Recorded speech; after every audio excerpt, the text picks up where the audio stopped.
call the meeting to order. Please give the Pledge of Allegiance. I pledge allegiance to the flag of the United States of America and to the republic for which it stands, one nation, under God, indivisible, with liberty and justice for all. Mrs. Powers? Yes. Mr. Holmes? Yes. Mr. Christopher? Yes. Dr. Leonard? Yes. Mr. George? Yes. Mrs. Bird? Yes. Dr. Rock? Yes. I need a motion to adopt the agenda as presented. Motion. Mr. Holmes, second, please. Mr. George, any discussion? All in favor say aye. Aye. Any opposed? All right, next we have comments from the public. Before we begin, please remember this is a board meeting rather than a public forum. The primary purpose of this meeting is to conduct the business of the board in a timely manner. As such, please keep the following in mind when presenting comments to the board. Individual remarks will be limited to 3 minutes and to 1 appearance per person. Also, the board president may limit comments of a repetitive nature on the same topic.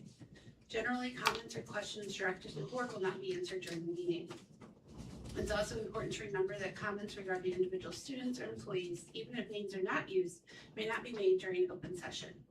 Finally, the Board of Education would like to remind speakers they are responsible for any potentially defamatory comments made during the public comment portion of the meeting.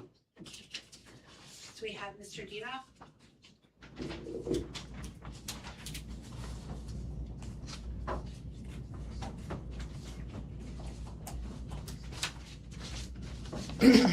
Thank you, members of the Board of Education. My name is Arnie C. A.C. Dinoff, District and Education Public Advocate, not only here, but at our State General Assembly, also running for County Executive on August 4th. You seem to have a lot of closed meetings outside of the public arena and tend to keep some secrets away from the public. After you have these closed sessions for a variety of different issues, most of them in dealing employees or approval of meeting minutes, you fail to come out with a press release or some type of guidance or some type of what type of votes and approvals you made.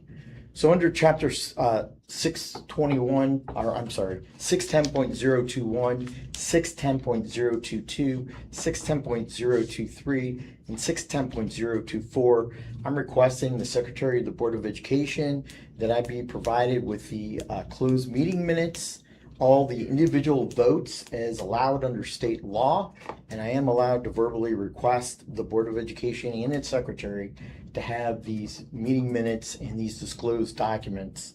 The public has a right to know. There needs to be accountability, responsibility, and transparency of this administration and this Board of Education to our great community. The next issue is the facilities assessment, which I'm not sure exactly why we didn't do this in-house. We've gone through a series of facilities directors since the facilities director retired, and I see she's back on the staff here tonight at this meeting. But we need to make sure that the $55,000 to $60,000 that we're paying this firm, that there's really going to be a return on investment and a true savings and a true plan. Not a lot of wants and a lot of things that we can't afford, but things that we need because we're going to be faced with mothballing some of our schools because we're going to be faced like the city of St. Charles with a decrease in population from the presentation that I sat through last month of another consultant. And I think we need to be cognizant about realigning and redistricting our school district at all levels, both elementary and secondary. The $90 million bond issue that you have is a resolution. Money, money, money. There were promises that were made with the last bond issue, but not delivery, including a community swimming pool, which has not been built or constructed. So now you're going to have your both hands out to the public in hard economic times and high taxing times where we don't know what the state's going to do with income tax versus sales tax with Proposition 5. And promises made, but you want another $90 million. I have a lot of questions about that. And the last thing is there's a model of proper, equitable, and fair police contract. The City of St. Peter's agreement is 41.6% of salaries, benefits, and supplies, and we need to strive with that with the filing. Thank you. I need a motion to approve the consent agenda as presented. Motion, please. Mr. Helms, second. Christopher, sorry. Any discussion? All in favor say aye. Aye. Any opposed?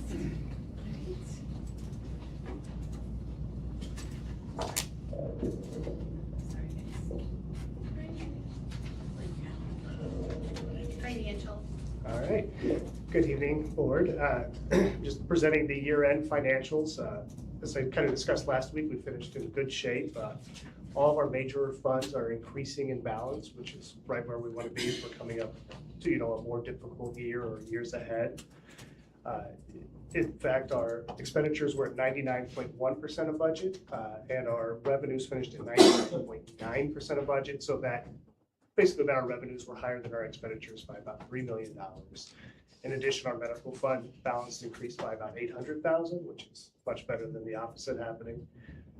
And also during the year, we were able to pay off computer leases early and any outstanding curriculum payments from prior years. And that frees up about $1 million in operating cash in the next few years, each year. So doing that last year was good use of our reserves, and fortunately we were able to build it back up so they didn't even decrease. I'm going to request a $3 million transfer to the capital fund from the operating funds. And just the thought behind that is we don't have much of a capital fund balance, but our buildings are old. You can see from the conditions. Emergency expenses, they do happen. We need to have a reserve to pay those off and pay them off quickly when they happen. And the only other thing I want to point out is on the expenditures, even though we came in under budget, kind of a repeat from prior years, our contracted transportation and private placement tuition both came in higher than the original budget. We did adjust over the year, and I just want to point out most of those expenditures are IDEA based, and we're currently getting less than one out of every $3 we spend for IDEA is reimbursed by the state or the federal government. So that's, those expenses are just not keeping track with what the increases we're facing every year. In fact, they're probably going to keep the IDEA reimbursements almost flat year to year. But we're doing our best we can to management. I know Jeff, he's in transportation. He's doing everything he can to think of to lower those contracted transportation costs. But, we have a legal requirement at the end of the day to get those kids to school and get them in a safe way. And sometimes you have to use the contracted transportation. Are there any questions? I need a motion to approve the financial reports as presented.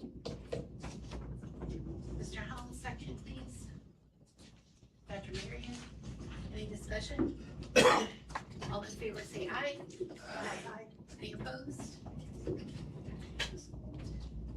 Old business. Thank you, Ms. Powers. We have one item under old business tonight, and that is our conflict of interest policy, BBFA, which is included in your packet for your review. And we need to reaffirm that policy as required by the Missouri Ethics Commission every 2 years. And just outlines expectations for board members in terms of business dealings with the district, employment for board members or family members and matters of that such. So just ask you to approve and reaffirm that policy. I need a motion to approve the conflict of interest ordinance policy BBFA as presented. Dr. Marion, second. Ms. Bird, any discussion? All in favor say aye. Aye. Any opposed? Right, new business. Thank you. New business.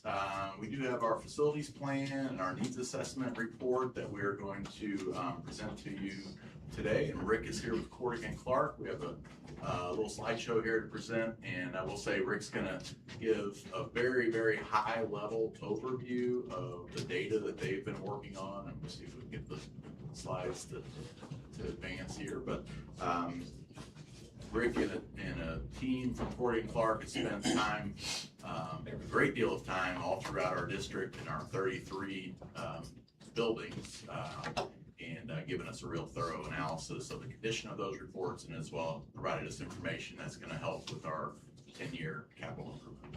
All right. Again, thank you for this opportunity to present our report today. This is kind of a brief summary of a lot of work that has occurred over the past year. And like as Dr. St. Pierre mentioned, that if I were to get into detail, there'd be a book about this that includes all the data. So this is going to be really brief. So I just want to acknowledge that this was done by Cordigan Clark, and we worked with our engineering partners who we've also been working with in designing the buildings over the past 4 or 5 years for Propel, ECS, FSG, and Bax Engineering. So they all looked individually at their various disciplines for civil, mechanical, electrical, that sort of thing. So this was the basic list of the RFP for the condition assessment, which we followed, and during the course of some of our early meetings, we kind of fine-tuned it a little bit and clarified a few things. So we've covered all the items identified down here: the site, the exterior envelope, health, life, safety, ADA, vertical transportation, HVAC, etc. One thing that we did add into the report is to just acknowledge if the building has a storm shelter or not. You have those in some of your buildings, and then gradually working towards that. And the secured vestibules, most of them have that. And then we also acknowledge the buildings that are sprinklered. Some are fully sprinklered, some partly are not sprinklered. So we did this a comprehensive report, and we had two teams of senior architects that kind of led the groups that went out there and looked at all the buildings. It started with a meeting with the leadership at each school, and then we went out and did our field work and just walked through every square foot of the building. And the other thing we did is we did a pilot program where we tailored this report. We worked with 2 schools first that the district has selected, North High and Progress South, and kind of did a draft of the report so that we made sure that we had all the information the district wanted to see in those reports, and then kind of use that as our template to go and do the rest of the buildings. And this is our schedule. Originally, we were working towards getting this completed kind of late last year, which we had the bulk of the report completed.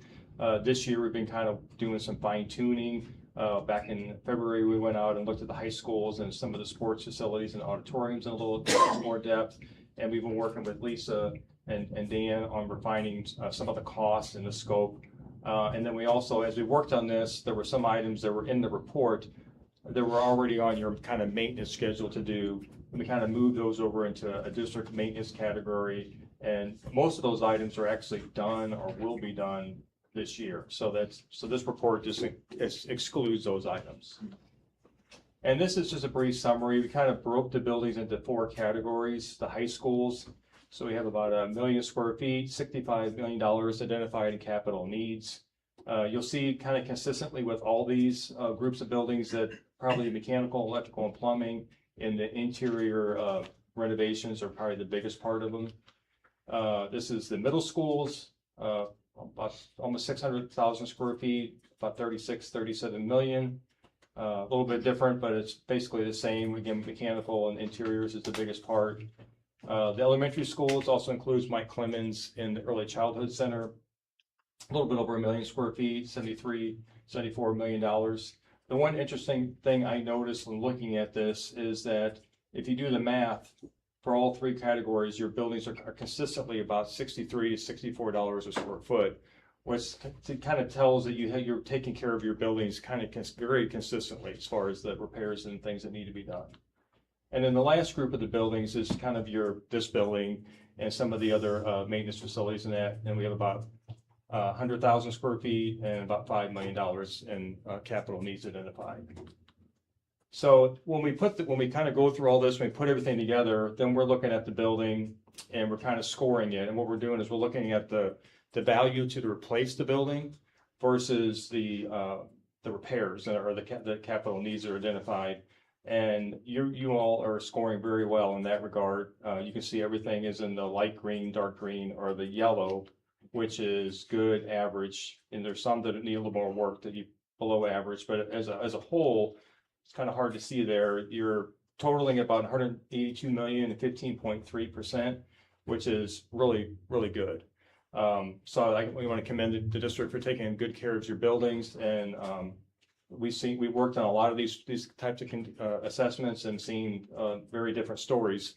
So as you know, this is a very good plan for you all to utilize over the next 10 years. And if, for example, if you weren't to do that, then 10 years from now, you're going to be in a different boat. But this is great. We think you're doing that. We appreciate the opportunity to do this for you. So happy to answer any questions you might have.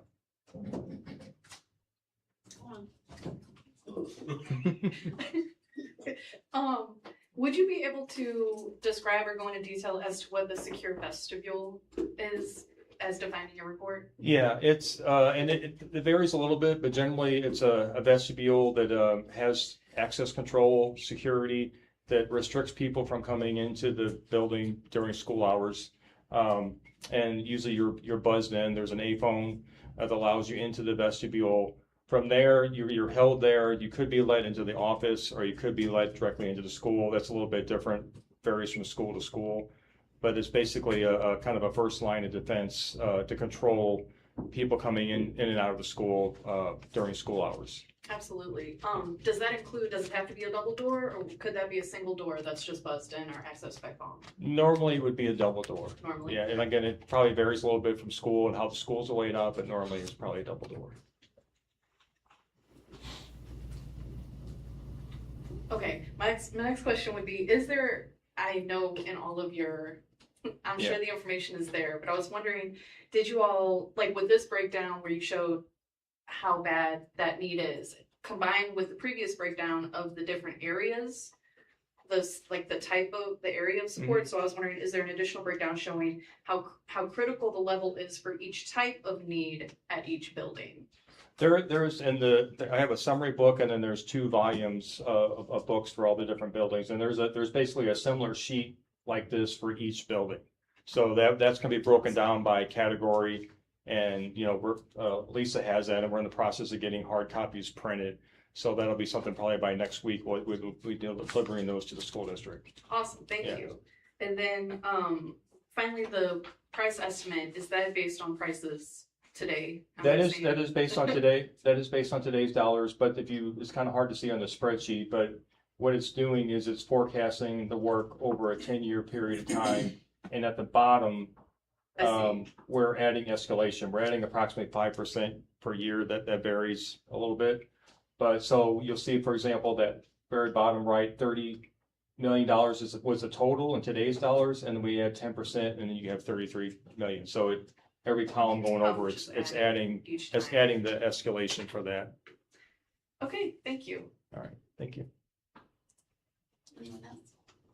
And so there's no action required on this. We just wanted to bring this back to you because the board approved this work to be done last year. And so we just wanted to follow back up. Rick's putting finishing touches on the volumes of more detailed work that will be much more informative for us to help give us our roadmap for our plan for keeping these facilities in the condition that they're in now. The only way that happens is routine maintenance and improvements as they are needed. All right. Thank you. Sure. All right, thank you. So then that does bring us to the next item under new business, which is a resolution and ballot language for a general obligation bond issue for the November 3rd, 2026 election. The board may be aware that Senate Bill 1002 was recently signed into law this week, which changed school board elections in St. Charles County, but also changed the manner in which bond issues, tax levies, et cetera, can be filed and would be filed and set that timeline for those matters. So again, that only affects St. Charles County. But what the outcome of that is that if the district were to go for a bond issue, we can only run that bond issue in November of even numbered years now. We had kind of been doing some preliminary work about bringing discussion back to you about running this bond issue in April of 2027. Senate Bill 1002 now means that we cannot do that with the law. So our options are to run a bond issue in November of 2026 or wait until November of 2028. We don't believe that we're in a position where we can really wait that long. So I do have this recommendation for you tonight. There is a memo in your packet along with resolution and ballot language to talk about this no tax increase, no tax levy increase bond issue, $90 million that we would like to place on the November 3rd ballot.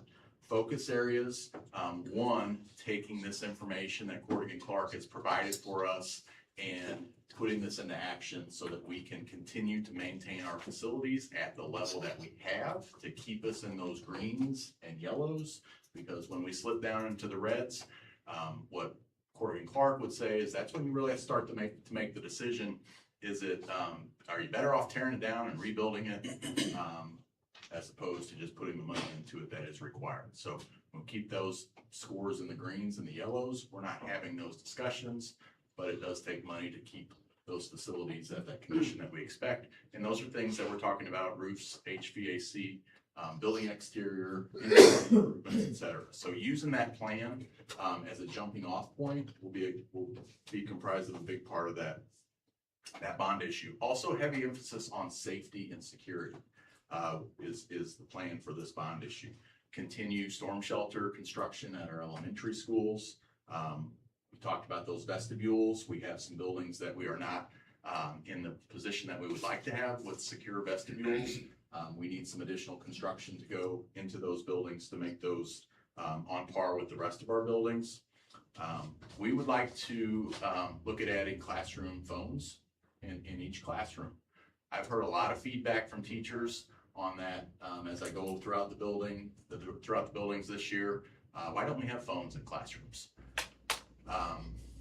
And so we would like to look into doing that. We think that would be a big enhancement for safety and security. Another improvement that we feel we need to make is standardization of interior classroom locks. Some of our buildings are equipped, depending upon when they were built or if they were retrofitted, they have locks that can be locked from the inside. Teacher doesn't have to go outside, stick a key in the door to lock the door. That's obviously really awkward in an emergency. That's not a good setup. Buildings that don't have that equipment such that we can just turn a switch from the inside of the classroom door, we have kind of retrofitted and made the best that we can with what we have. Sometimes that's a magnet that prevents the door lock from actually engaging, or it's a strap that goes over. But in any case, those are not ideal solutions. We'd like to get all of our interior classroom doors such that they can be quickly and securely locked from the inside, as the way a manufacturer would design. We would also like to look at an emergency notification system for faculty and staff, perhaps something like a wearable device. Again, just to enhance overall safety and security. We'd like to look at elementary playgrounds. Our elementary playgrounds are not accessible for all students. The base layer is either mulch or pea gravel. We'd like to make that an all-weather synthetic type surface such that those playgrounds are accessible, much more accessible for all of our students, and also take a look at the equipment that's in those playgrounds, make sure those are safe and more accessible as well. Those are highlights of some of the projects that we would like to be able to complete with this bond issue, and again, a big emphasis on using that plan that Corey Clark has developed. Lisa Kester has done a really good job of functionally plotting out what is contained in that plan from Corey Clark. What can we implement in any given summer? Because we have 9 or 10 weeks to get a lot of this work done every year, and so those lead to aggressive projects. We've got to make sure we can implement it. We don't want to bite off more than we can chew. But that will be also a big component of this $90 million bond issue. We have plenty of bonding capacity. 15% of our assessed valuation gets us to about $597 million of bonding capacity. We subtract our debt that we presently have, which is about $153 million. That gives us our bonding capacity. So $90 million is well within that threshold. And it would be a no tax levy increase because our debt service levy generates enough money to pay that off. And we think even with the $90 million, we would have that debt paid off by 2042. Would require a 4/7 approval rate at the November election. And we also want to point out, as Rick said, Rick has plotted out a 10-year plan.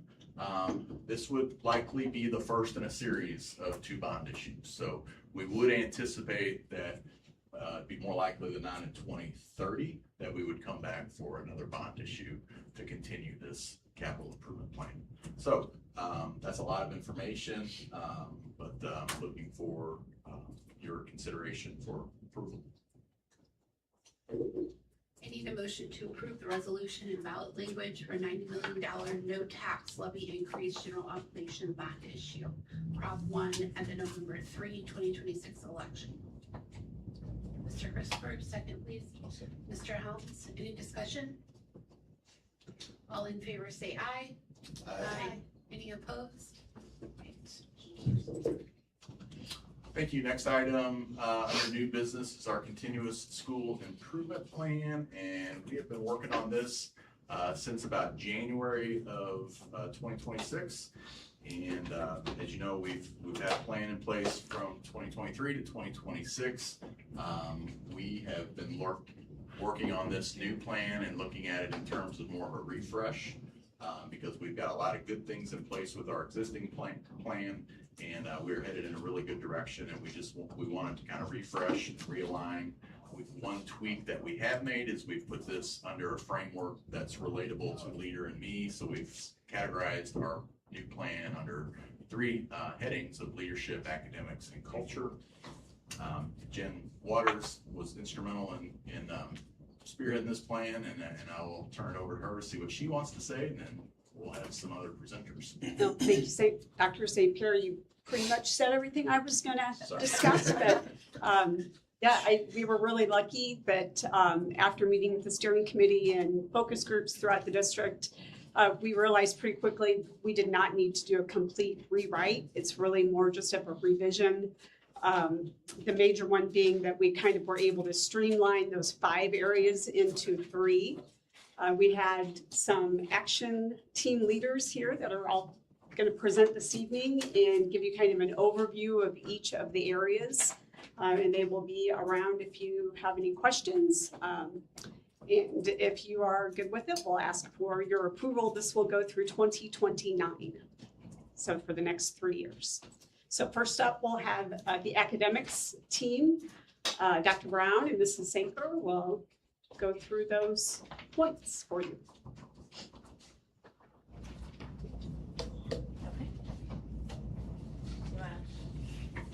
So this slide really just shows those 3 areas, the leadership, culture, and academics. And it lists all 3 goals, which we'll go into a little bit more detail with each action team. So thank you for allowing us to share our work. So as was discussed by Ms. Waters, it really did involve a team of educators that worked through the goals. The other thing I'll point out, it also was heavily relying on database decisions. So we looked at all the data metrics that we had available. So in terms of academics, our overall goal was for the academic achievement status indicators at the target level will increase from 5 out of 8 indicators, which is 63%, to 8 out of 8 indicators, which is 100% by June 2026 as measured by the 2028 APR report. So as we really dug into our data, existing data, both using MAP and EOC, we identified a wildly important goal that we thought was doable. And really the shift is going from 5 out of 8 to 8 out of 8 indicators. In order to meet that goal, we identified 4 different priority areas. I'm going to talk about the first 2, and then Stephanie Sanker is going to talk about the second 2. The first one is to continue to implement and evaluate the professional learning communities district-wide. In the last 2 years, we've really honed our abilities to understand and have common language about what a good professional learning community looks like, and we've been able to do that through extensive training with our teachers. So while the professional learning community's goal is not a new one, it's a continuation, we've really sharpened our abilities to be even more impactful there. So that is the first action, or first academic priority area. The second academic priority area is that all 4 Zumwalt buildings will implement a multi-tiered system of support, MTSS. So again, this is a continuation of the goal. MTSS, it's really an extension of PLCs, but it really focuses your ability on what do you do for those students that learn at a different rate or just learn differently from the instructional strategies. MTSS provides us both the structure for what do you do when kids don't learn the essential standards and when do you do it. So those two goals directly relate to the overarching wildly important goal, and then Stephanie's going to talk about the next two, which also relate to it. Okay. So Pat mentioned that our goal is to get to 8 out of 8 indicators. The 3 indicators that we're currently not at target at are our student groups, which student groups are defined by the state. And when we started looking at our student groups, there's a student group that we wanted to really focus on because we felt like it really could meet the needs of all students if we were able to focus on one particular group, and that was our students with special education needs. The purpose behind that is because the differentiation, the accommodations, the strategies that we would focus on for that are good for all students. And we really wanted to make sure that we focused on an area that could make a huge difference and an impact for students. So the main things with it are really a lot of professional development for our staff.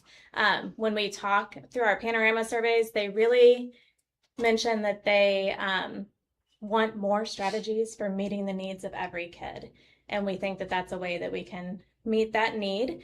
And then also just looking to make sure we have all of the resources and support that we need to meet those special education students' needs as well. So then priority area number 4 really kind of wraps up all of our priority areas because it's focused on adult learning. There is adult learning or professional development, but the Leader in Me language is adult learning that is required for all of our CSIP areas. But with PLCs and MTSS, that's a huge focus. And then you'll hear from our next 2 action teams, which is Leader in Me. So when you look at all of our professional development that is offered as a district, most things really do fall in those categories. So making sure that we can have a focus on professional development so that we can continue to grow our teachers and staff as a whole. So that is the academics. Any questions for our academics action team leaders? Okay. Next we have our culture action team, and that was led by Jeff Fletcher and Aaron Williams. Evening. Good evening, Board. Our goal for culture was the district will continue to foster a culture of safety, trust, and mutual respect, where every person's voice is heard and their potential is affirmed. This effort will increase the sense of belonging for students and staff by 10% by June 30 of 2029, as compared to the baseline established in the fall of 26. We really focused on sense of belonging, knowing that for students there is just a lot of research showing the students with a high sense of belonging have tremendous academic, measurably better academic achievement, motivation, engagement, and lower rates of absenteeism. And similarly, staff members have higher engagement, lower turnover, which increases their teacher effectiveness. So our first priority area is to create a leadership environment where students and staff and community members feel a high sense of belonging. And we start that with some of our lead measures that really revolve around the physical buildings. And so using the facilities assessment data and using the safety audits that our buildings conduct every year, we'll take that data and decide what our next steps are going to be in providing a safe and secure environment for students and staff. The second lead measure within that piece would be to increase the survey participation for our staff and students. That number is not as high as we would like it, and so we would want to get more and more of our students and staff to take that so we have a better understanding of what our sense of belonging really is. And that's part of the reason we want to set that baseline this fall. With that, we also want to streamline the surveys. we give out a lot of different surveys, and so we want to consolidate that to not over survey our staff and students and our parents. And then the third part of that is we want to strengthen the district's systems of support for mental health, behavior, and social emotional well-being so that we're meeting the needs of all of our students and all of our staff so that they can be as successful as possible. So our second priority area is Fort Zumwalt will develop shared leadership where students, staff, and community trust one another and engage together in meaningful work.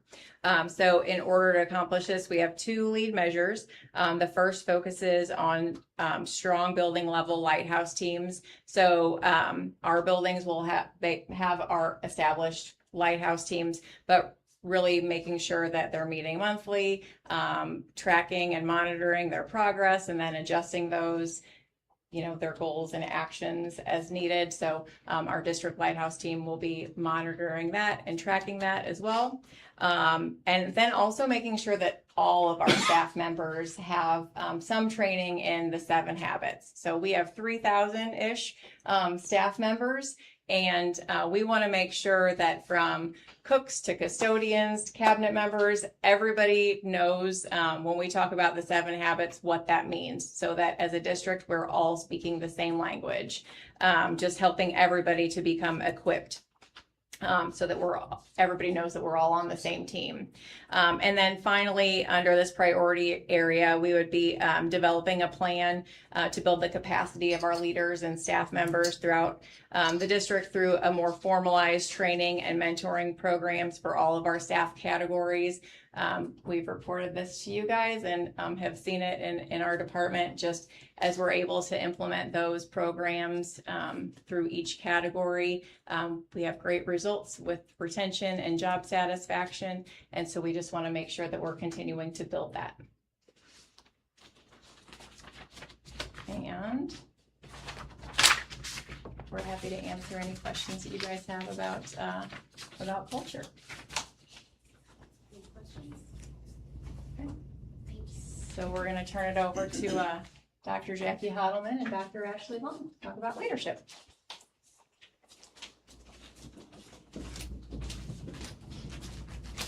Thank you for having me present again. It's good to see you all. A good jumping off point to start with our leadership is actually the definition that Leader in Me has for leadership. It'll help understand why we chose the priority areas that we did. So when we look at the definition that Leader in Me has for leadership, it very specifically says that we are to create highly effective students, highly effective staff who then lead in their schools and communities, and you'll see that mirrored in our priority areas. So our goal for leadership is for the Fort Zumwalt School District to increase student engagement by 5% by June 2029 as measured by survey data. We really wanted to focus in looking at some data. We really wanted to focus in on increasing our student engagement by, we really have 3 priority areas, which is highly effective staff, highly effective students, and highly effective district. So our first 2 priority areas are related to staff and students. The first one is highly effective students. So this priority area is to implement and sustain a guarantee and viable system for developing leadership skills with all students by providing a tier 1 instruction and expanded leadership opportunities for our students. So students will engage in those leadership lessons. There will be leadership opportunities within their school. Each school will have action teams with students that are part of that. So really seeing students taking those leadership opportunities in the school setting. And then moving on to staff, highly effective staff, develop and sustain highly effective staff through leadership development, collaboration, and meaningful voice and decision making.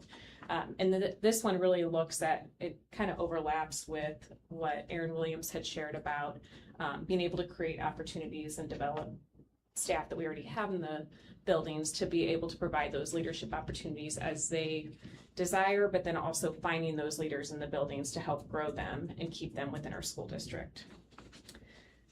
The very last priority area that we have is highly effective district.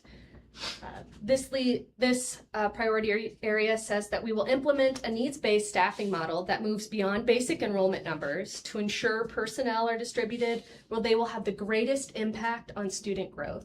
You'll see that these action steps are pretty foundational in nature. They include studying effective models of other personnel and staffing allocations from other districts who have done this before, developing a monitoring system for staff allocation changes to evaluate that effectiveness, also developing a communication structure to make sure we're sharing those staffing decisions, as well as developing a district team to implement the audit, as well as continue to evaluate those staffing allocations across the building. What questions do you have for us this evening?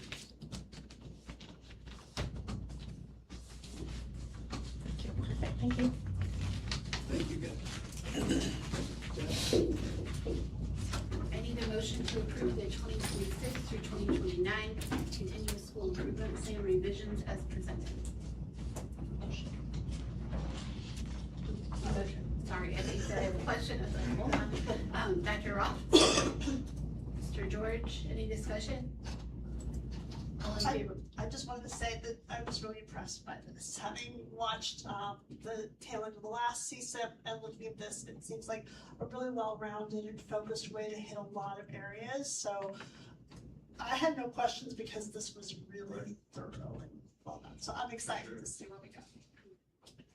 Okay, great. All in favor say aye. Aye.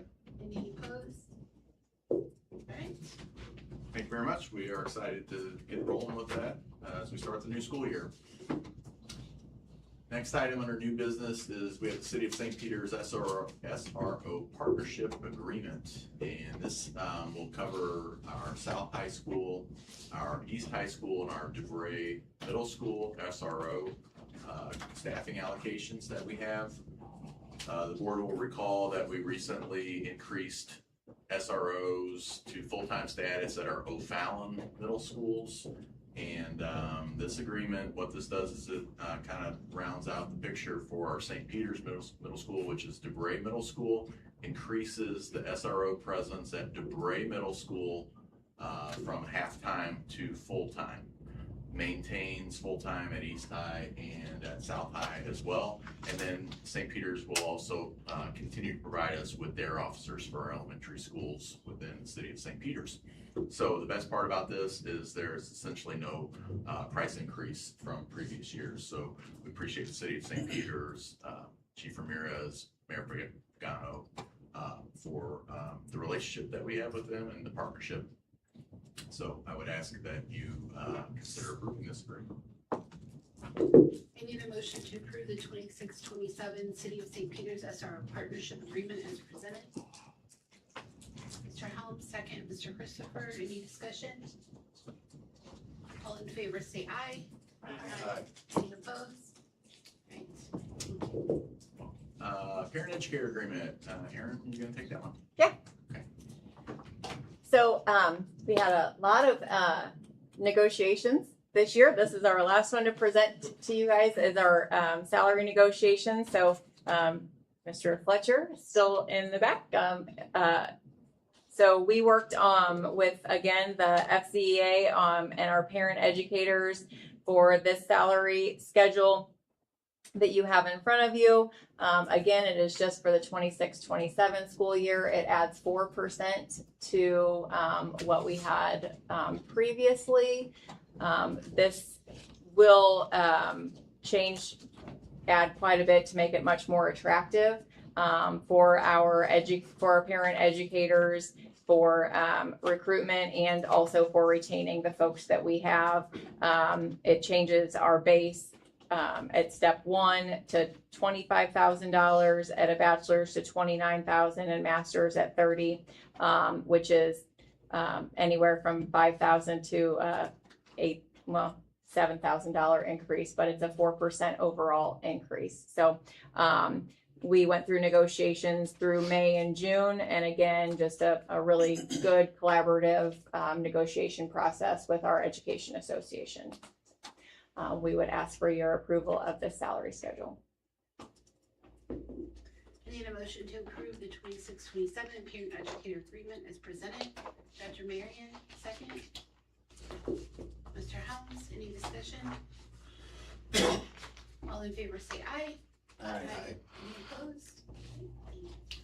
Next two items relate to the transition for our HR systems and platforms that we utilize. We spoke about this at the last board meeting. This is kind of the second phase of that, and so Erin will have the next two recommendations as well. Thank you. So again, as Dr. St. Pierre said, we spoke about this a little bit last month. There's two software packages in here that we're going to ask your approval for. The first is for Red Rover. This package would house our time clock system, our time tracking system, our substitute management system, as well as our recruitment candidate portal and employee records. And then the other system would be Vector, which would take care of our evaluation systems. We already use Vector for compliance and our safety videos. There's also a professional development platform there.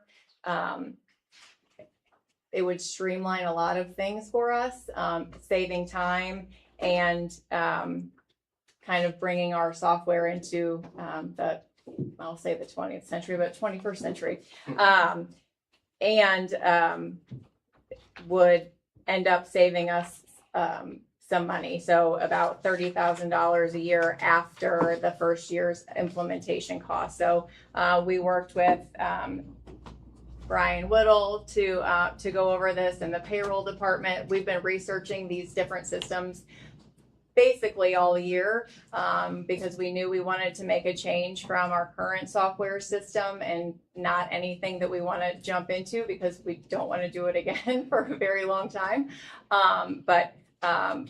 So we've been researching this. We worked with Brian as well as JB and the payroll department and really made sure that everyone was comfortable with both systems. So we would like to recommend Red Rover, Verisoft Technologies, and Vector Solutions for our HRIS systems.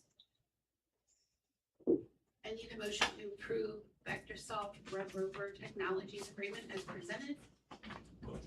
Mr. Helms, second. Ms. Bird, any discussion? All in favor say aye. Aye. Any opposed? Right, and then we gotta take Vector Solutions separately, so I need a motion to approve that. Mr. Helms, second. Ms. Bird, all in favor say aye. Aye. Any discussion? Sorry, Fred, yes. Any opposed? Right, thank you. Thank you. Thanks, Erin. And then the next agreement is Wayground, a common assessment platform, and JB is going to talk a little bit about that and make that recommendation. All right, thank you. Thank you, members of the board. We are looking at an application to replace Galileo was the intent behind this. We're no longer going to be able to use Galileo. Their system is going out. So we had to quickly try and find some other solutions. We started in earnest in the spring working with teachers and our curriculum coordinators to find a better solution for that product. Specifically, we use Galileo for assessments and benchmarks in our science and social studies curriculums. It's extremely important for us to get those in place and in a timely manner so that we can adjust and work with our PLCs and things like that.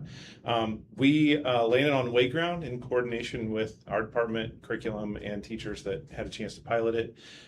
Very easy to use application. It'll be a quick and easy rollout as far as training is concerned, provides us the data we're looking for. It actually provides us a way to build that data in dashboards in real time at both the class and the school levels and for us at the district level.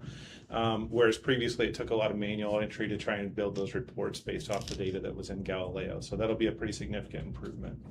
As far as the overall here, the cost is roughly similar to where we were at with Galileo. So it's kind of a cost neutral change for us.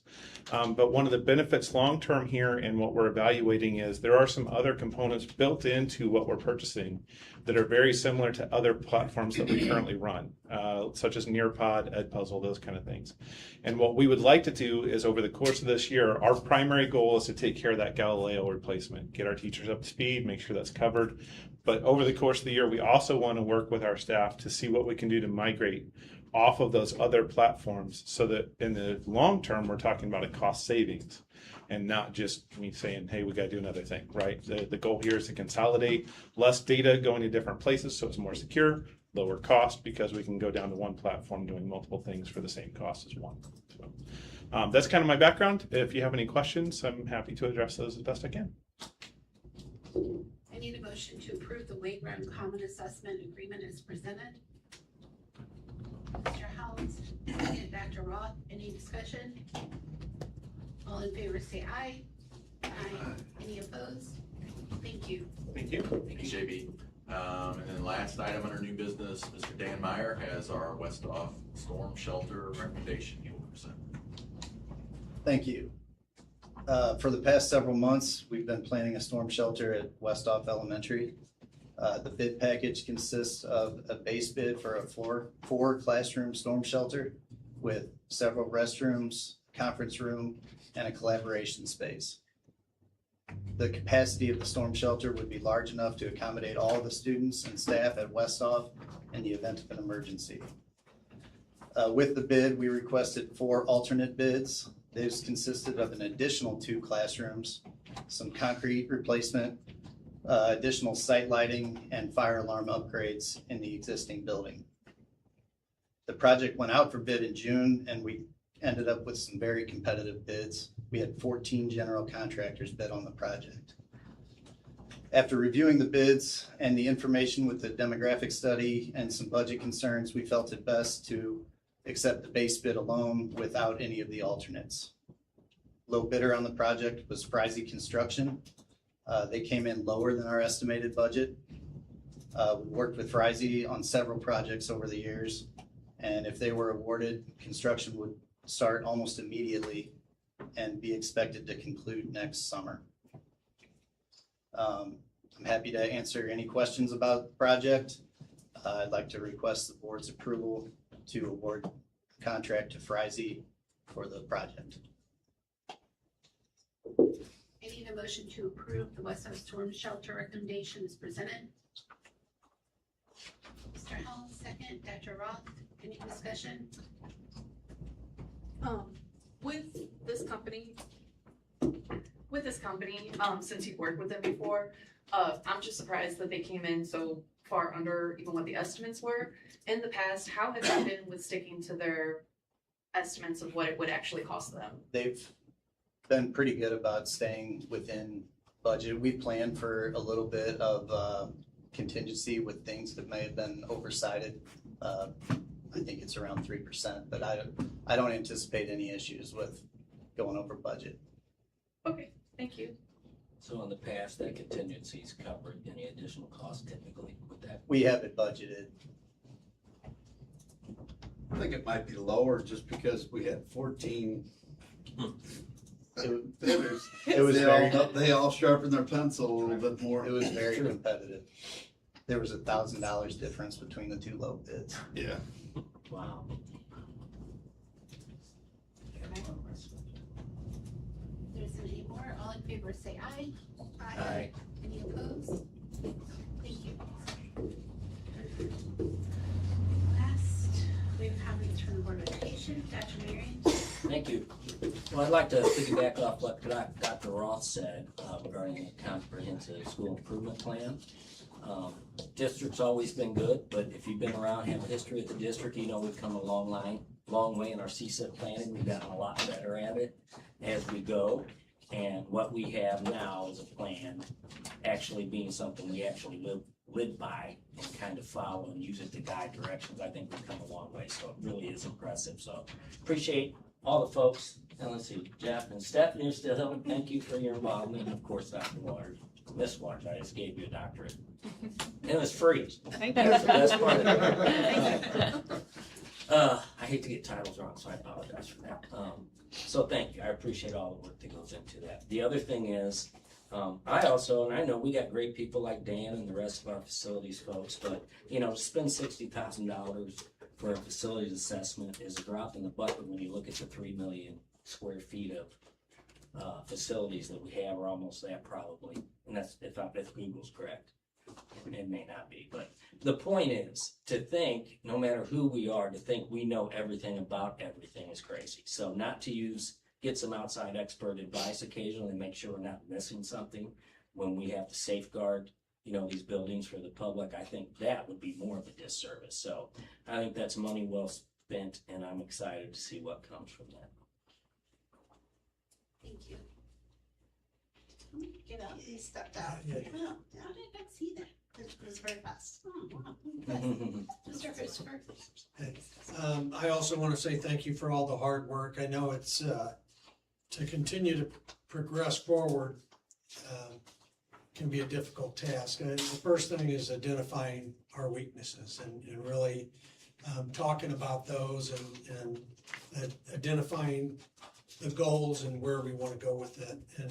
And it's not an easy task, so I appreciate everybody's hard work on that. And I agree with Jeff. I think, just like the building, whether it's academics, leadership, culture, whatever, you have to be able to identify those things and put, the strong plans in place. So I think we're doing a good job with that. So also, I have one note that I want to read out here. It's concerning Grow Your Own Teacher. Thanks to the volunteers of the 104 golfers who made the annual Grow Your Own Teacher golf tournament a success. Excuse me. And thanks to all that turned out yesterday to celebrate the program with the unveiling of our wall at the Professional Development Center. For more than 20 years, the Fort Zumwalt Education Foundation has provided tuition assistance for selected Zumwalt grads. When they graduate, they return to Fort Zumwalt in high needs area. It's been a great project. It certainly allows us to bring our own back, and it's just some outstanding kids that turn into some outstanding teachers. And, nothing better than homegrown them. So it's great. It's a great process, and very proud to be part of a district that has that. So the application period for this year will open up in September for any seniors that are interested. Talk to your counselor.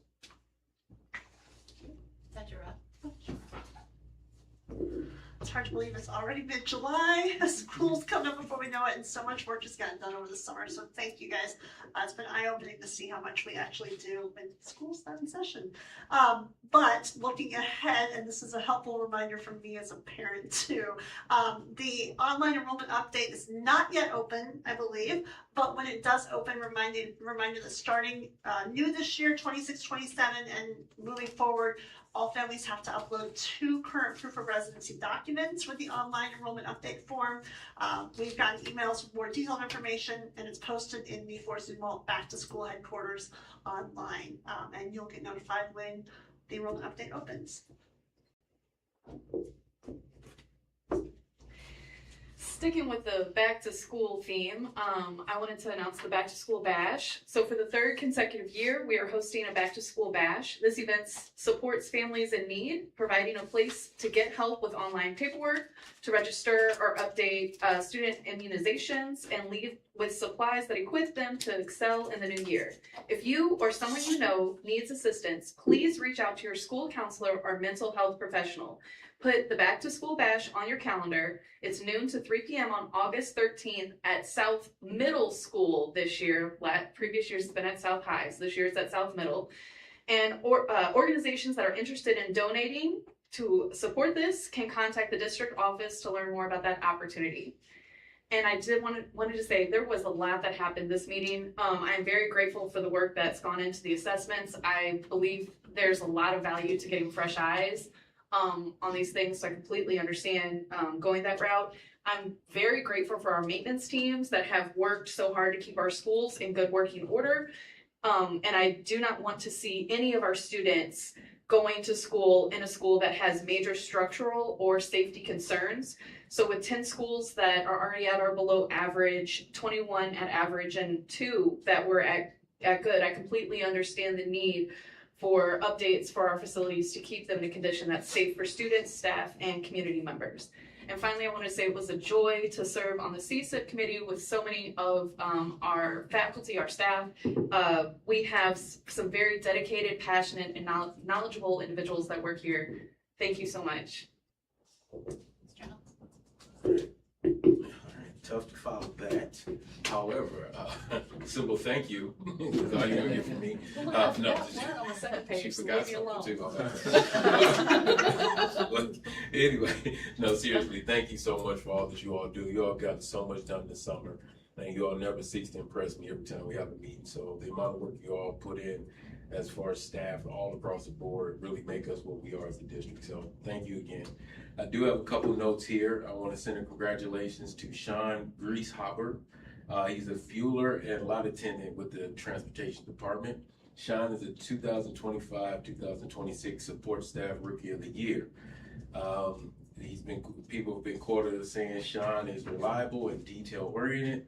Somebody else even said he's always the happiest person to see at 4:45 a.m. every morning. So congratulations again, Sean, and thank you for all you do.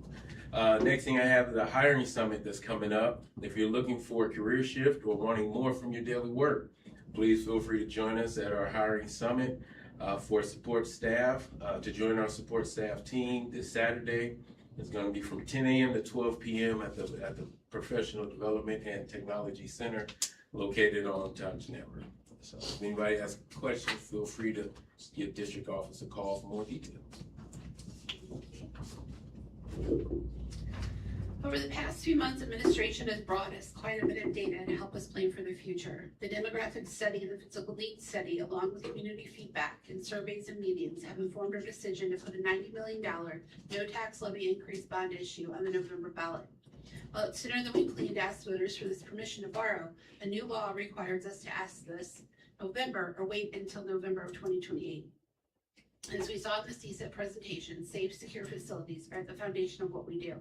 As a board, we don't feel delaying 2 years is the right choice for the district.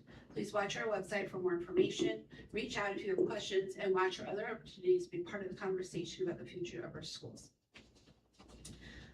I would like to say one thing on that too. Something that I am most proud of about this board up here and the relationship that we have with our admin team is our transparency.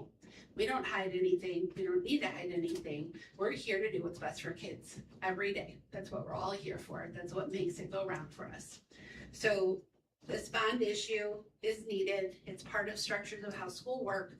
All of us are happy to talk with you. Dr. St. Pierre will talk with anybody if they have questions about why we need it to fix things and to keep our school moving forward.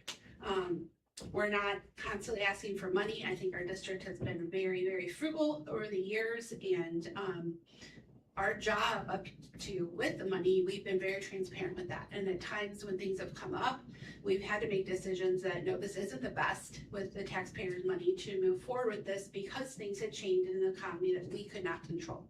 So I'm proud of everybody that sits up here, and I'm proud of the transparency that we give the community, and that's not going to change while all of us are sitting up here. So if anybody has questions regarding that, they are more than welcome to preferably talk to Dr. St. Pierre. But all of us are available, like I said. And thank you all so much for the work this summer. I think people don't realize that a lot of people don't get off in the summertime and they work all year round. And there's a lot that happens to make sure that our schools go and that they have the computers that they need and the updates and we have the proper staff and everything that goes on with it. So thank you all very much. We appreciate it a lot. With that, we're going to go into closed session. Please note this concludes our agenda and we will not return to open session after closed session. I need a motion to go into closed session in accordance with RMSO 610.021 to discuss the approval of the June 25th, 2026 special end of the year closed session meeting minutes, hiring and firing promotion of personnel. All right. Mr. Christopher, Mr. Helms, second. Any discussion? Roll call, please. Mrs. Powers? Yes. Mr. Helms? Yes. Mr. Christopher? Yes. Dr. Mary? Yes. Mr. George? Mrs. Bird? He abstained. Yes. And Dr. Brown? Yes. Tracy, Dr. Minutes.